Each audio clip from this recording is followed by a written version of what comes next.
durante la Segunda Guerra Mundial, Alemania e Inglaterra creaban un arma de papel y planeaban tirarla al territorio ajeno. Bueno, eso cómo afectaba a los ciudadanos. Bueno, esa es teoría cuantitativa. ¿Sí? Ya vamos a ver y vamos a poner ese ejemplo, podemos poner, pero bueno, de todas maneras vamos a contestar esa pregunta después cuando hagamos los exámenes. Pero nos puede servir como ejemplo. Vamos a ver entonces teoría cuantitativa. Ha sido literalmente una pregunta de examen de la última mesa de diciembre. ¿Sí? Esta ha sido pregunta de examen, creo que ha sido la número 5 de la que han preguntado en la última mesa de diciembre del año pasado. Literalmente, ¿cómo ha sido la pregunta? Ha preguntado a ver, ¿cómo era? Si me permite. ¿Cómo ha sido que ha preguntado? Durante la Segunda Guerra Mundial, no les ha dicho teoría tanto Alemania como Inglaterra tenían planes para fabricar un arma de lo papel. Lo que quería preguntar en el fondo era teoría cuantitativa. Pero cada un uno segundo. imprimió la moneda del otro con la intención de tirar grandes cantidades desde los aviones. ¿Por qué podría haber sido eficaz esta arma? Sí, la tengo a mano. Y aquí uno que te dice, explique cómo afectan los acontecimientos siguientes a la base monetaria, al multiplicador del dinero y a la oferta monetaria. Y él nos decía que tenemos que hablar de los tres sí o sí, porque si te veía incompleto te tachado. No quiero la respuesta.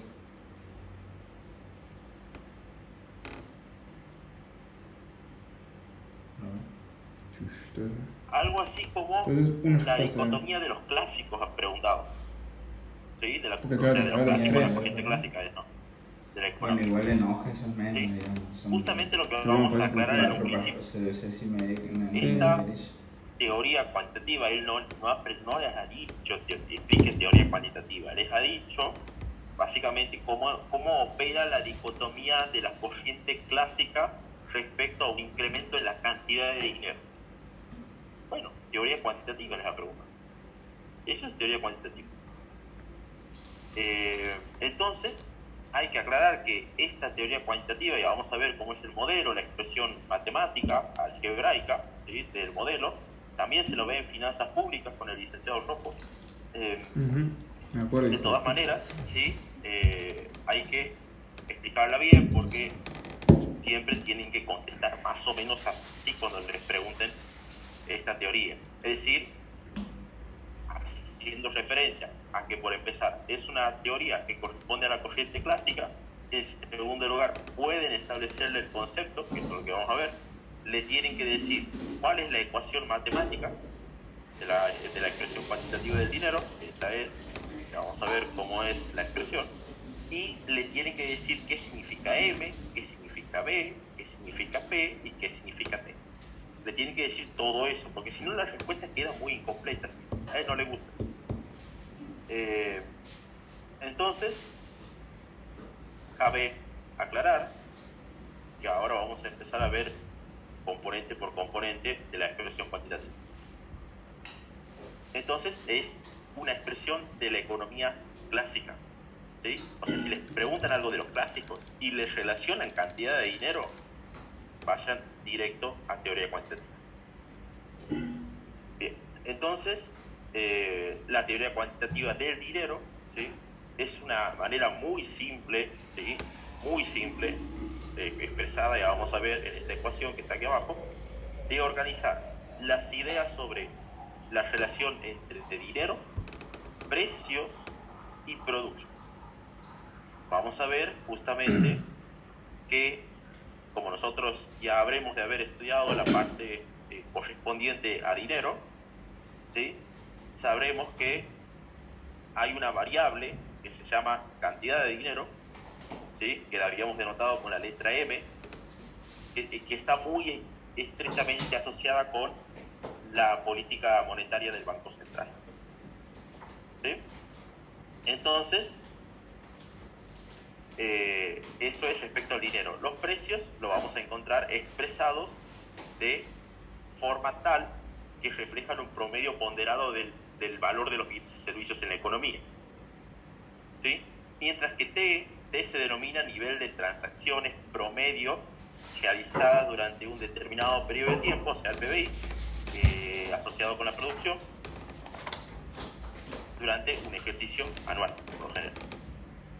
Entonces vamos a considerar que la teoría cuantitativa es una expresión muy organizada, muy simple, de manera tal que nos permite englobar dentro de la misma la relación entre dinero, precios y producción.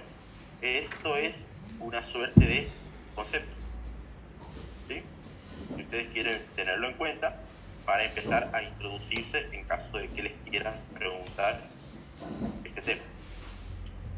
Vamos a ver ahora sí la expresión cuantitativa. Yo la voy a anotar, está aquí, pero la voy a anotar por acá por si necesitan anotar algo más. Es de la siguiente manera: M por B igual a P por D.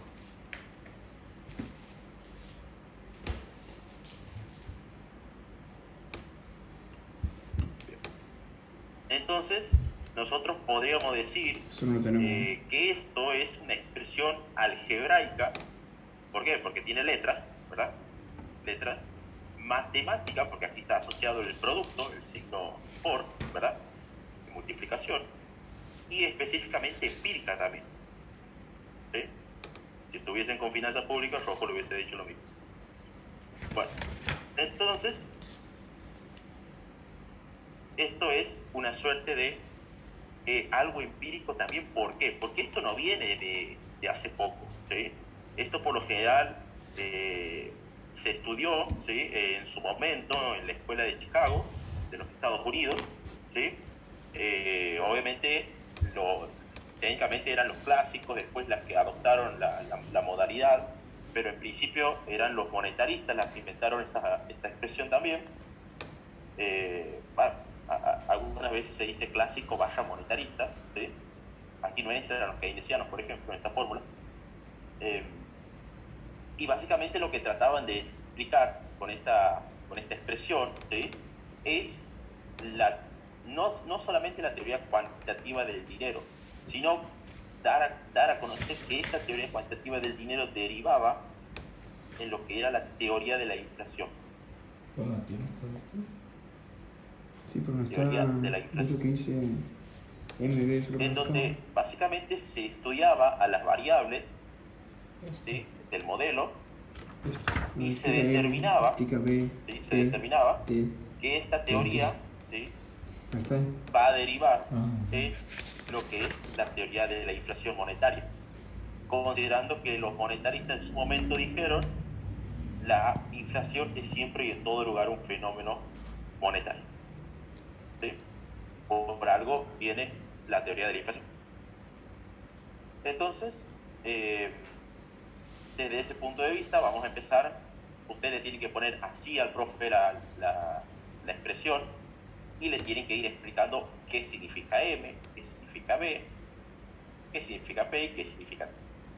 Bueno, para que la respuesta quede lo más ordenada posible.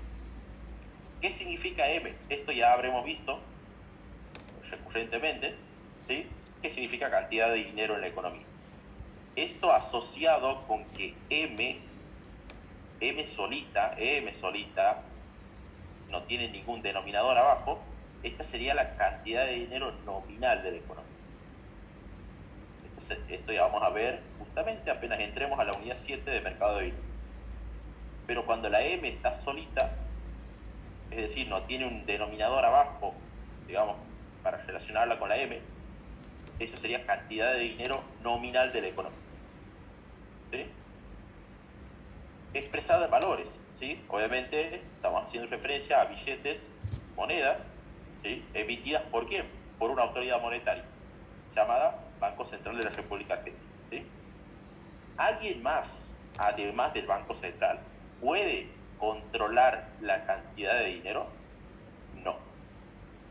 Esta variable la controla, la activa simplemente el Banco Central exclusivamente, ¿sí? Nadie más. ¿Y cómo lo hace? Bueno, nosotros habremos de haber visto ayer que el Banco Central tiene la posibilidad de que va a modificar la M, o sea, la cantidad de dinero nominal de la economía, a través de la política monetaria, que nosotros habremos de haber visto que podría ser expansiva, ¿verdad? expansiva o bien contractiva. ¿Sí? Llámese política expansiva a el incremento continuo en la cantidad de dinero, o sea, va a incrementar M. ¿Sí? O llámese también emisión monetaria, se llama eso. ¿Sí? Y contractiva, todo lo contrario, significaría una reducción en la cantidad de dinero, o sea, nominal. ¿Sí? A través de esa política monetaria, el Banco Central modifica la variable M. Bien, eso es en primer lugar. En segundo lugar está la letra B.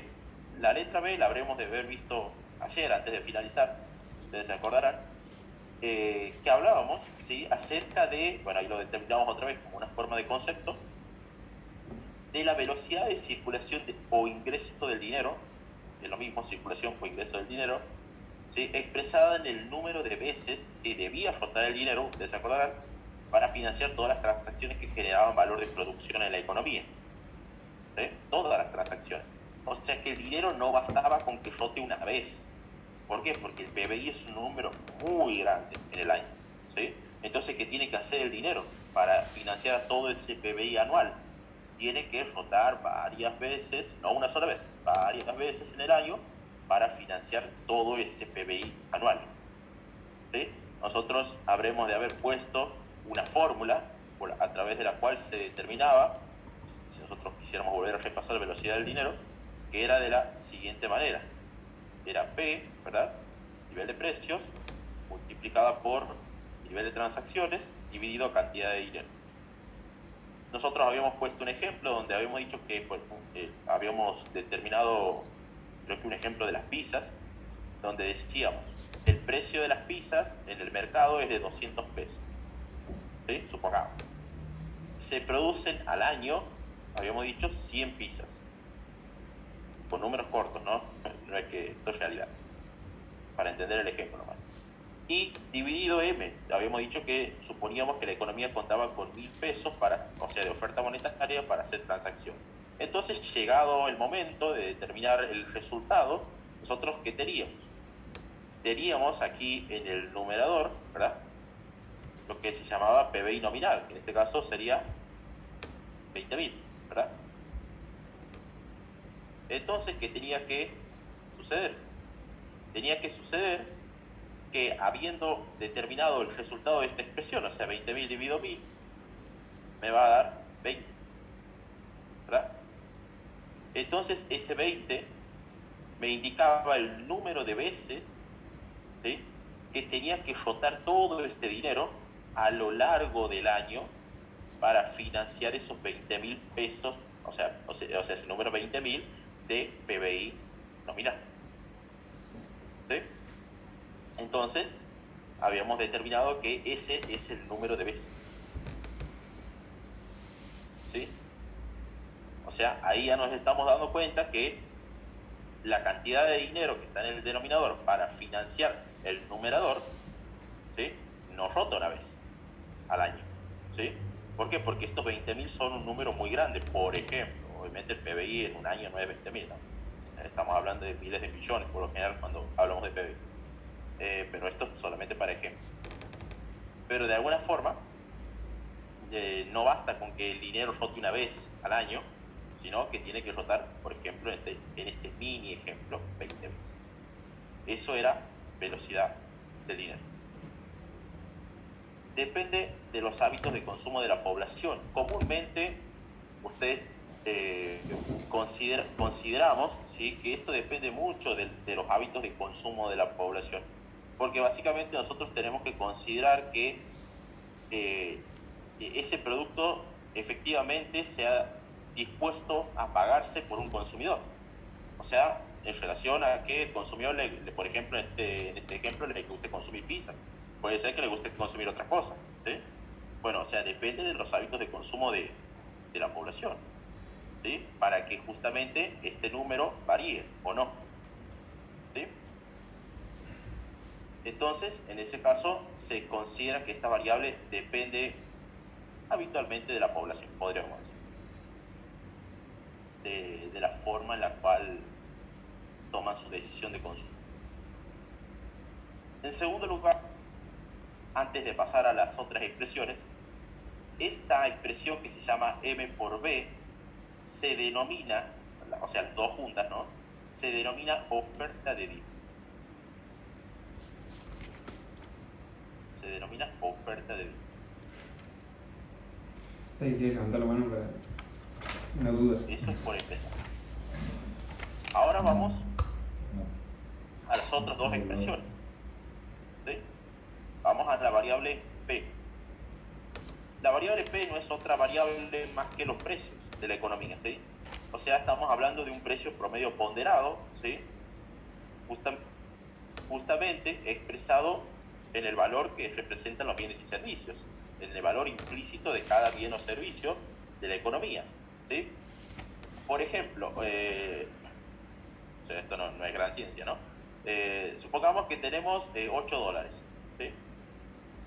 Y en el mercado, ¿sí? Yo puedo operar, supongamos que una mesa, ¿sí? Una mesa cuesta $4, supongamos, y una silla cuesta $2, supongamos. Entonces, Sí. ¿cómo ayudan los precios en la economía?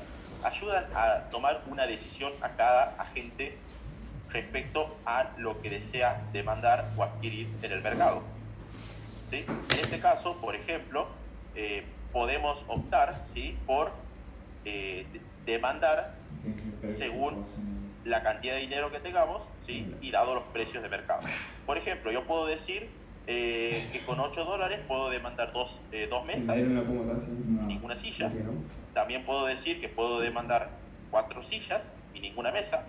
Puedo decir que puedo demandar una mesa y 2 sillas, ¿sí? Bueno, son expresiones que de alguna manera ayudan a determinar la cantidad que se va a demandar en el mercado, dado los precios que ya se encontraban fijados por el oferente. Entonces, en ese caso, ¿sí? Los precios son un promedio ponderado, ¿sí? Que puede variar en el tiempo, sí, dependiendo el nivel de producción, los costos de producción que tengan los productores, por ejemplo, de mesa o de silla. Estos precios pueden tornarse a variar en el tiempo. Pero bueno, eso es algo de segundo orden, es normal de los precios de la economía. Tengo, pero para mosquitos, no para mosquitos. O sea, está representado básicamente por el nivel de transacciones promedio, ¿sí? Que se realiza en la economía durante un determinado periodo de tiempo.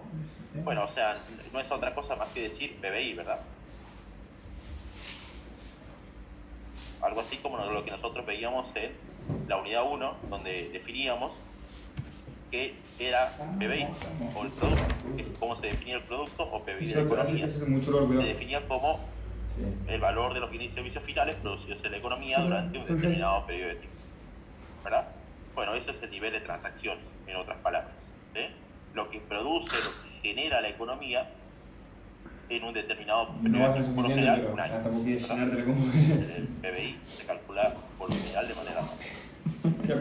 Entonces, habiendo analizado estas dos variables restantes, P y T, en su conjunto, podríamos decir que esto es la demanda de dinero. Entonces, ustedes, si desean, podemos sacar ciertas características de esta expresión algebraica. Podríamos decir que es una expresión matemática. Cuidado, que yo lo vi. Vamos a poner expresión algebraica primero que nada. Expresión algebraica. ¿Por qué expresión algebraica? Porque son letras, ¿sí? No son palabras, ¿sí? Son letras. Podríamos decir en segundo lugar que es una expresión matemática, porque está asociado el signo del producto en cada lado del igual, tanto en el lado izquierdo como en el lado derecho. Podríamos decir también, que estaríamos muy en lo cierto, que esto es una expresión empírica.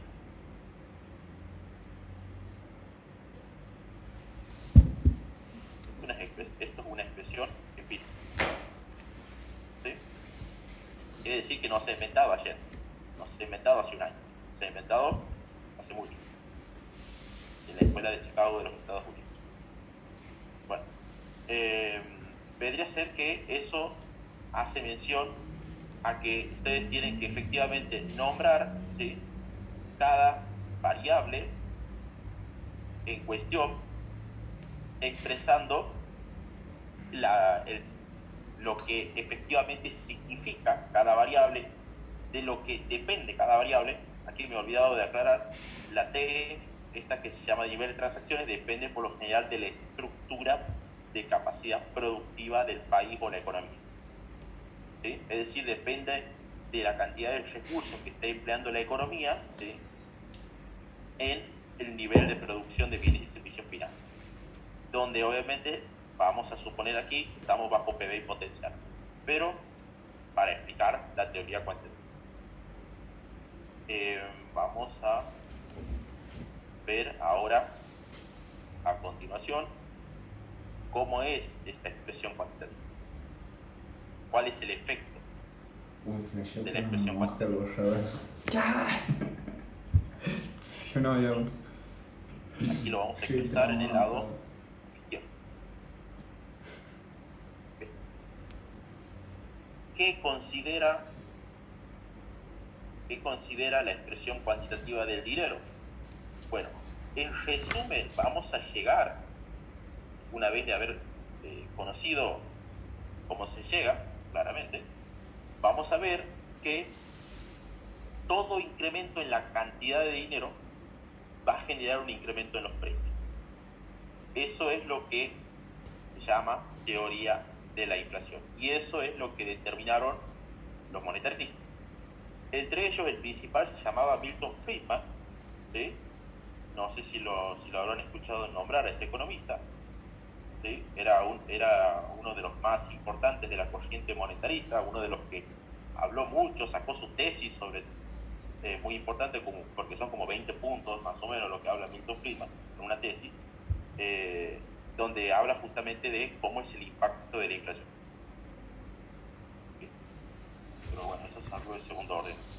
Milton Friedman por lo general nadie lo conoce, pero vaya a saber que ha sido un economista muy importante. Vamos a considerar entonces cómo es esta expresión cuantitativa. Entonces, trasladándola aquí nuevamente, para no borrar allá, vamos a decir lo siguiente.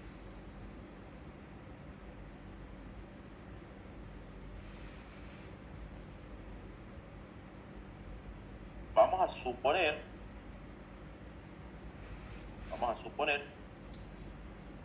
que cuando se trabaja sobre esta teoría, esto es que vamos a suponer que estamos bajo PBI potencial. Es decir, supongamos que la economía se encuentra operando en su máximo nivel de producción posible, ¿sí? En su máximo nivel de producción. Vamos a aclarar.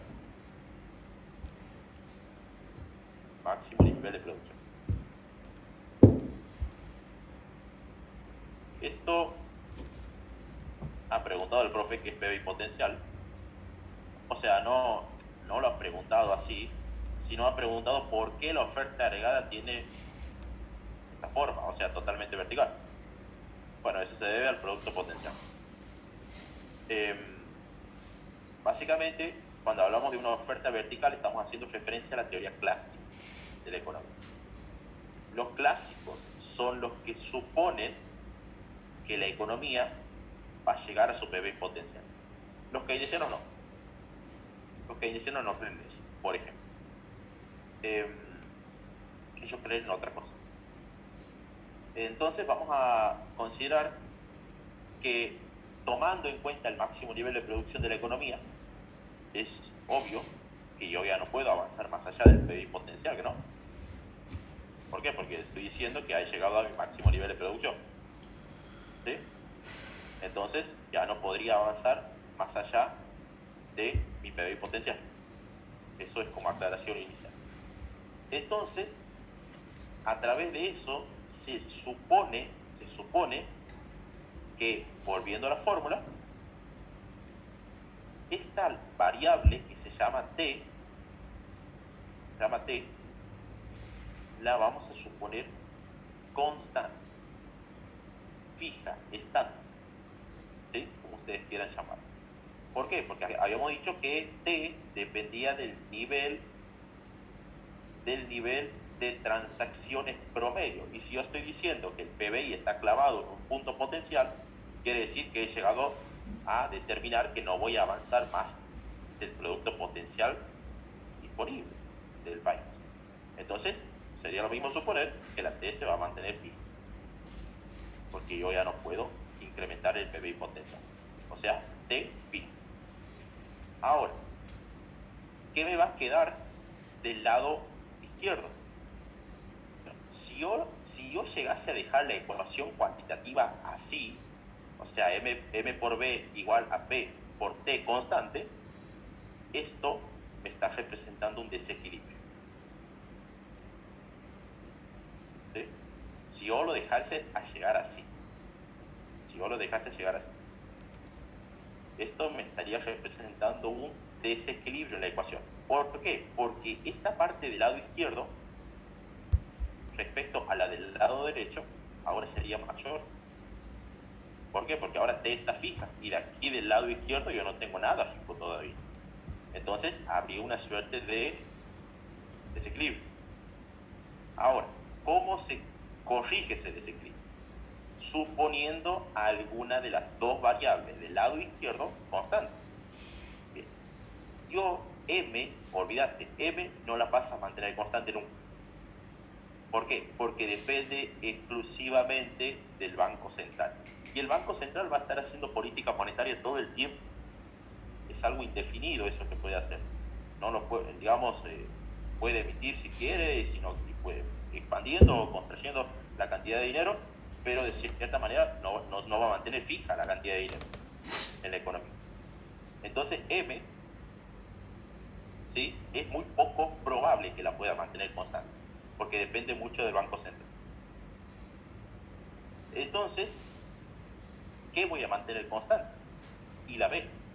Puedes suponer que B está constante. ¿Sí? Puedes suponer que B está constante. ¿Por qué? Porque habíamos dicho que B, además, dependía de los hábitos de consumo de la población. Y los hábitos de consumo de la población pueden mantenerse constantes si estoy suponiendo un PBI potencial. ¿Sí? ¿Por qué? Porque imaginémonos el caso donde la economía no va a producir más allá del PBI potencial porque no puede. ¿Sí? Y entonces, ¿qué va a pasar? Y bueno, los consumidores van a consumir lo que la economía produzca, ¿sí? Y efectivamente eso sería como que nunca van a terminar produciendo más de lo que efectivamente quisieran, porque la economía no puede producir todo. ¿Sí? Esto es como cuando veíamos el concepto de economía, decíamos que la economía es una ciencia social que estudia básicamente el comportamiento de los agentes, ¿sí?, de forma tal de que se asignan recursos productivos escasos para satisfacer necesidades ilimitadas. ¿Sí? O sea, el consumo de la población se va a suponer constante porque el nivel de producción lo va a estar. Y si desean demandar más productos de lo que la economía produce, no van a poder, porque efectivamente la economía ya ha llegado a su máximo nivel de producción. Entonces, se supone como constante también esa B si es que el nivel de producción lo está. Eso es algo fundamental que aclaran los clásicos, suponiendo esta variable T constante y del otro lado la B constante. Entonces, siempre que T la supongamos constante, digamos lo siguiente: la vamos a suponer constante porque depende de la estructura productiva de la economía. Y del otro lado vamos a decir, la B la vamos a suponer constante porque depende de los hábitos de consumo de la población. ¿Sí? Entonces, ¿qué me va a quedar de la...? Ahora sí, ya corregí el desequilibrio que tenía hace un momento. Ahora ya no tengo desequilibrio. ¿Por qué no tengo desequilibrio? Porque acabo de decir que justamente ahora que ya mantuve alguna de las otras dos del lado izquierdo constante, quiere decir que ya vuelvo a tener a la ecuación del equilibrio como la tenía antes. Aquí tengo una constante y aquí está la otra constante también. entonces la ecuación vuelve al equilibrio. ¿Sí? Ahora, ¿qué me termina quedando? Y aquí viene la verdad de todo. Me termina quedando del lado izquierdo la cantidad de dinero y del lado derecho los precios, ¿verdad? Termina quedando M de este lado y P, que no está constante tampoco. Bueno, lo siguiente es la pregunta: ¿qué pasaría si el Banco Central inyecta dinero bajo una economía que está bajo su PBI potencial?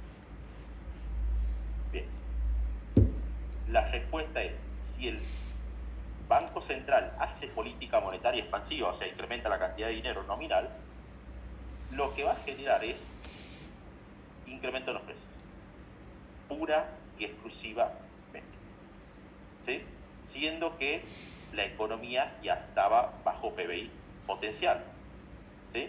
O sea que supongamos que el Banco Central haya querido inyectar este dinero, digamos, con intenciones de incrementar la producción, supongamos. Pero ¿qué pasa? El problema es que vos ya no podías incrementar la producción, ¿sí? No podías.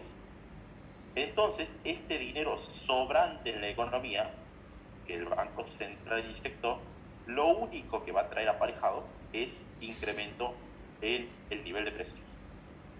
Y eso es lo que los monetaristas, junto con los clásicos, llaman inflación. La inflación es el aumento generalizado en el nivel de precios, ¿verdad? O también llamado, también aceptable, pérdida del poder adquisitivo del dinero. Y aquí viene otra postura importantísima de la teoría cuantitativa.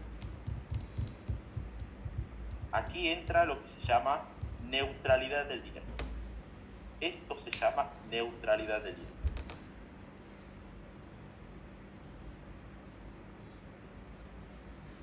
¿Qué significaría neutralidad del dinero? Que el incremento en la cantidad de dinero,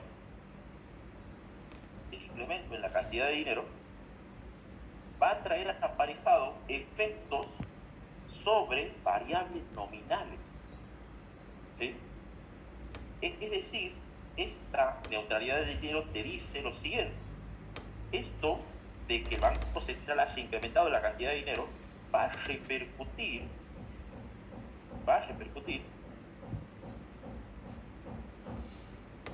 podríamos decir, sobre variables nominales. ¿Sabes quién es? Sobre variables. Casi de arriba. Nominales. O sea, Arriba de mi pieza está encima. Claro, Y no. Sí, me tocó varias noches, así que Nunca. estaba yo así Nunca. tranquilo por dormido, bien tele, Tac, tac, tac, tac, tac. tac. Pero igual no No. así de fuerte, digamos. Se ve que hizo Sobre. bastante que lo apoyaba. tenía todo registrado cuando culé. Variables reales. No, pero me refiero que suele ser más Eso difícil. dice la neutralidad del dinero. ¿Qué sería una variable real? Una variable real sería todo aquello asociado a incrementos en la producción, por ejemplo, por ejemplo, incrementos en el empleo,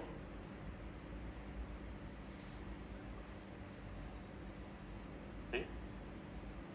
Incrementos en la actividad económica,